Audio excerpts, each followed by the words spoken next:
आता परभणीतनं एक महत्त्वाची अपडेट। पुराच्या पाण्यामध्ये बस वाहून गेल्याची घटना परभणीच्या मानवत तालुक्यातल्या वजूर या ठिकाणी पहाटे 4 वाजता घडली आहे। तर वजूर गावामध्ये पाथरी आगाराची बस मुक्कामी होती। या बसमध्ये चालक सुदाम दहे आणि वाहक शिवाजी देशमुख झोपलेले होते।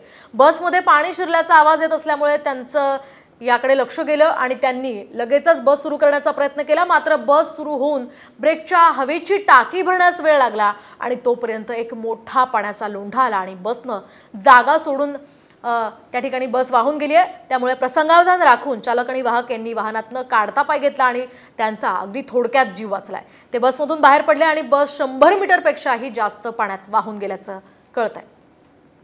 परभणीत सध्या पावसाचा प्रचंड जोर वाढलेला आहे आणि त्यामध्ये ही घटना घडलेली आहे। सुदैवानं बस चालक आणि वाहक सुखरूप असल्याचं कळतंय। मात्र ही बस पूर्णतः पुराच्या पाण्यात वाहून गेल्याची घटना परभणीतल्या मानवत तालुक्यातल्या वजूर या गावी घडली। अगदी थोडक्यात झोपलेले होते हे बस चालक आणि वाहक आणि लगेचच पाणी या ठिकाणी घुसल्यामुळे त्यांना जाग आली आणि ते बस चालू करण्याच्या प्रयत्नात असतानाच ही बस वाहून गेली। मात्र त्यांनी उड्या मारल्यामुळे त्यांचा जीव वाचलाय।